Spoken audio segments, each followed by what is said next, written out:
இந்த வீடியோ வந்து ஒரு கம்ப்ளைண்ட் வீடியோ. தூத்துக்குடியில் உள்ள ப்ரொஃபஷனல் கொரியருக்கும் எர்ணாகுளம் கக்கனாரில் உள்ள ப்ரொஃபஷனல் கொரியர் சர்வீஸ்க்கும் நடுவில் உள்ள இஷ்யூ என்ன அப்படின்னா, நான் இந்த சார்ஜர் வந்து தூத்துக்குடியிலேருந்து எர்ணாகுளம் பார்சல் வந்து அனுப்பி வச்சுருக்காங்க. டேட்டு டைமு அட்ரஸ் எல்லாமே கரெக்டாக தான் கொடுத்துருக்காங்க. ஆக்சுவலாக நான் இருக்கிற ஏரியாவுக்கு வந்து நம்ம தூத்துக்குடியிலேருந்து வாங்க மோஸ்ட்லி அங்கே சர்வீஸ் உண்டா கிடையாதான்னு கேட்கல. சும்மா அந்த பின்கோடு மட்டும் வாங்கி உள்ளே வச்சுட்டாங்க, அனுப்பிட்டாங்க. ஸோ சர்வீஸ் வந்த நாள் இங்கே பார்சல் வந்த நாள் இவங்க ஃபோன் அடிச்சிட்டாங்க. ஆக்சுவலாக அது 4.5 கிலோமீட்டர்ஸ் வரைக்கும் அங்கே இருக்குது, அந்த பக்கம் இருக்குது எர்ணாகுளமில்.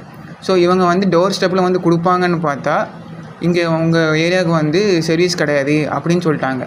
இதை வந்து தூத்துக்குடியிலே கன்ஃபார்ம் பண்ணி சொல்லியிருந்தா நாங்கள் வேறு வேறு கொரியர்ஸ் பார்சலையாட்டு போட்டிருப்போம். இப்போ என்ன ஆச்சுன்னா, நான் திருப்பி மறுபடியும் நான் தூத்துக்குடி சர்வீஸுக்கு ஃபோன் பண்ணி கேட்டேன். கேட்கும்போது நான் கன்ஃபார்ம் பண்ணி சொல்கிறேன்னு சொல்லிவிட்டு அதுக்கப்புறம் அவங்க என்ன சொல்கிறாங்க, மறுபடியும் இல்லை சார் உங்களுக்கு அங்கே சர்வீஸ் கிடையாதுன்னு சொல்லி அப்புறம் தான் சொல்கிறாங்க பார்சல் இங்கே வந்ததுக்கு. நான் அதுக்கப்புறம் கேட்கும்போது என்ன சொல்கிறாங்க அப்படின்னா, சார் வேண்டாம்னா சொல்லுங்கள் நான் கேன்சல் பண்ணிக்கிறேன் அப்படிங்கிறாங்க. இது என்னது, இது கேன்சல் பண்ணுவோம், நாங்கள் அவ்வளோ தூரம் பார்சல் எடுத்துகிட்டு வந்த ஃபஸ்ட்டே சொல்லியிருந்தீங்கன்னா நாங்கள் அங்கேயே வேறு கொரியர் பார்சலாக மாற்றிருப்போம். இது ஒரு புவர் சர்வீஸ், ப்ரொஃபஷனல் கொரியர்ஸில் வந்து ரொம்ப புவர் சர்வீஸாக இருக்குது. கொஞ்சம் பார்த்து இனிமேலாட்டு கஸ்டமருக்கு சப்போர்ட் பண்ணுங்க, சப்போர்ட்டாக இருங்க. தேங்க்யூ.